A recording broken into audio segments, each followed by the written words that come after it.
I encourage you to leave this place today recognizing that his plans for you are incomprehensibly larger than any you've ever had for yourself. They're much larger.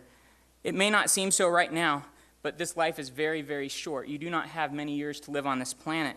Allow him to use you in bigger ways than you can imagine, guys, because that's what he really desires. God promises in Jeremiah 29:11, and one of you had this verse up here today, I know the plans I have for you. They are plans for good and not for evil, to give you a future and a hope. That's true. That's just as true now as when it was written. Ephesians 2:10 tells you that you are his masterpiece and that he created you for amazing works that he's already planned for you. So God has chosen you guys for this very time and for this very place. There are a few things that are going to prevent you from the impact that he's created you for. You may be distracted by what we call the 6 C's: cash, cars, careers, condos, cuties, and computers. And those are things that will tempt you and will try to grab your attention and say, this is more important than the God that created you for a purpose. And I want to encourage you guys, keep your eyes on Christ instead. Keep your eyes on Christ instead. Ravi Zacharias put it like this: meaninglessness doesn't come from being weary with pain. Meaninglessness comes from being weary of pleasure. Isn't that true? Isn't that true? Most people allow their actions and desires, what they do, to determine their values, and then they allow those to develop their convictions. That's wrong.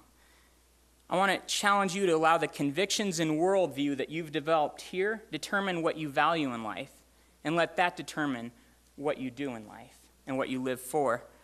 True joy and fulfillment are found in him alone. You may be tempted to think of yourself more highly than you ought. Romans 12:3 tells us to be wary of that and not to do that. The world has too many examples of hypocrites, and right now they need somebody that will stand up and be an example of a man or a woman of integrity more than ever before. C.S. Lewis said, of all bad men, religious bad men are worst, and it's so true. Be the person that you need to be first, and then do what you need to do. Don't focus on what you're doing, but on who you are, and growing closer to God and letting him develop you and transform you into his character. Be faithful with the little things that God's given you, and then he'll make you faithful with more. And I want to encourage you, don't be faithful with the little for the sake of what comes next. Be faithful with little for the sake of the little. With your whole heart. Give everything you do 100%. Teddy Roosevelt put it this way: do what you can where you are with what you have. And that's really what I want to encourage you guys with today, is to take that step as he puts it in front of you. Remember Henrietta Mears again. She didn't seek fame or fortune, but was faithful with little. She taught a Sunday school. But God used her to train and develop and disciple the 2 greatest evangelists, Billy Graham and Bill Bright, in all of history. You may be tempted to think of yourself as incapable or insufficient for these challenges. All of you at some point will be tempted to think, I don't have what it takes. I don't have what it takes. You are who he made you to be. Don't try to be something different.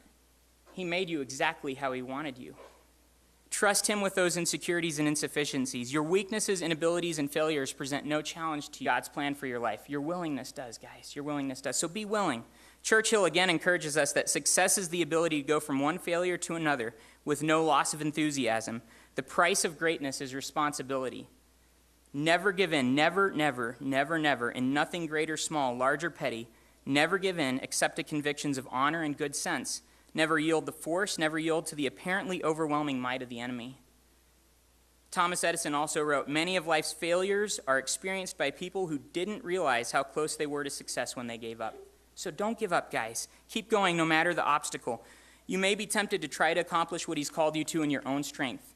You're never going to be able to do all that God called you to alone. You need him. Realize the plans he has for you are much greater than anything you can do on your own. We often think of God like C.S. Lewis described. We regard God as an airman regards his parachute. It's there for emergencies, but he hopes you'll never have to use it. Often we see God that way. And I want to encourage you guys, see God differently. See him as the foundation for every step you take and every decision you make. See him as everything. In reality, you'll only be able to accomplish his purposes for your life out of that close daily walk with him, guys. Jesus told us in John 15:5, I am the vine, you are the branches. He who abides in me and I in him will bear much fruit. Apart from me, you can do nothing. But see, with him, and as you abide in him, you will bear much fruit. You will accomplish what he's made you to accomplish. And in Colossians 1:29, Paul reiterates that you're able to accomplish that with the energy of God himself working through you mightily. It's a powerful verse. That brings me to the conclusion. Jesus told Martha in Luke 10:42 that only one thing in all of life matters. Only one thing. And that's growing closer to him, an intimate relationship with him every day. That's all that matters, guys. Everything else flows out of that. Everything else flows out of that. If you make him your focus, drawing closer to him each day, He will do what he wants with you. He'll make you who he wants you to be, and he'll accomplish what he wants with your life. As you look at the world today, everyone is clamoring for change. You see bumper stickers, change. You hear politicians talking about change. With the mess that this world is in, I understand why. You can't determine the blessings and hardships that are going to come at you in life. You don't have any clue what comes down the road. You know, some of you might have unbelievably good fortunes or good blessings. Some of you might have very, very hard tragedies. Bertha Calloway said, you cannot direct the wind, but you can adjust the sails. And what I want to encourage you with today is you leave this place, adjust your sails towards Christ.